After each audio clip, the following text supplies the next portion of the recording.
आज एकरा के छोड़े के नहीं खे। कहे से एगो जंगल में एक गो शेर रहेला। जब तक शरीर में जान बा आके अजमा लसन, पीछा ना हटे।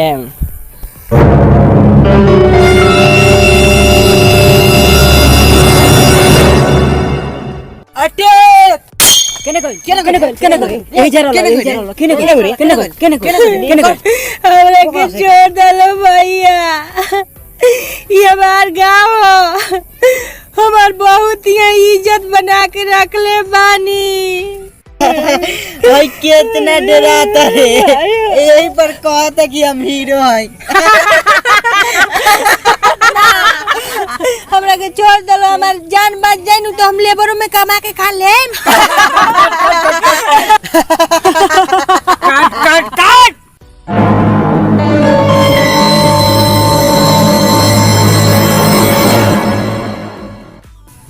अरे यार, ते फिल्म के हीरो बारी, जब है गुंडा आता था ते डरा कहे जाता रही। अपने आप के बचाओ। तो 4 जने एक साथ आवत तलू।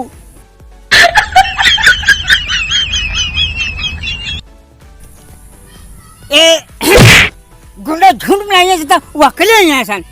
कब फिल्म तो देख ली? हाँ, कौन फिल्म? 5 मिनट के। ये कौन है हीरो का ये फिल्म? अरे हीरो के ना हो, हीरोइन के हो। कौन हीरोइन के? सनी लियोनी।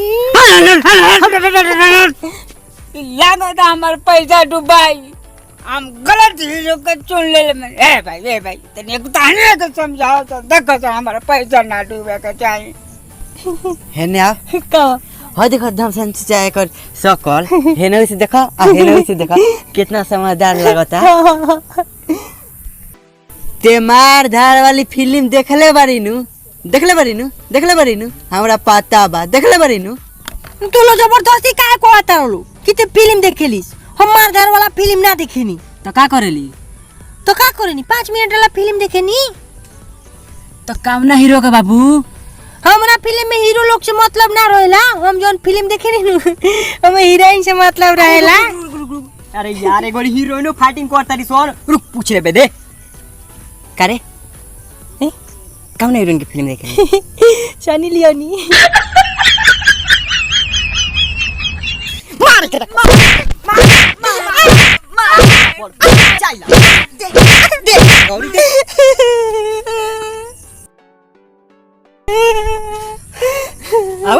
अब करे तेरे कर लियो हीरोइन फिल्म में काम कर ली सा कर सकता नहीं क्या? हम ना करम जाता नहीं कर सा बाबू है नहीं। अब तो जाओ ना हीरोइनिया के फिल्म ये देख ले, हम तो ने कनु बताए।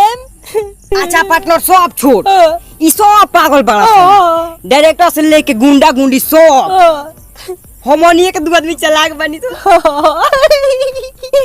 अच्छा पार्टनर हम जोन पूछे नु ओकर एकदम सही जवाब दिए, एकदम सोच के देबे नु। ई बताओ तोरा गांव में मारा मारी होला? हां देखे जाली ना। ऊ काहे? हमार पापा कहेलन हां कि झगड़ा होलन हां तो मैं मत जोइए, कैसे नु कि झगड़ा में बड़ा खराब गाड़ी देलो सुन। तो ते घरवा में का करेली? वाइट के सनी लियोन के फिल्म देखे। अरे देखे खन मार सिकरा के मार।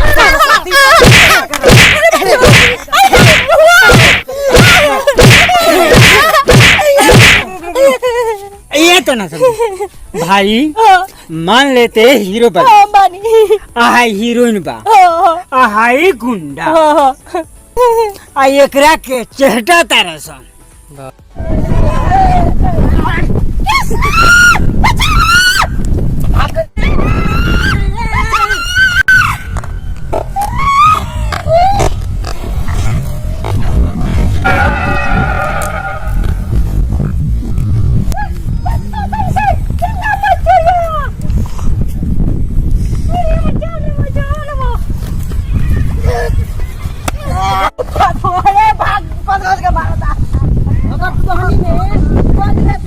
मर्दानगी बा।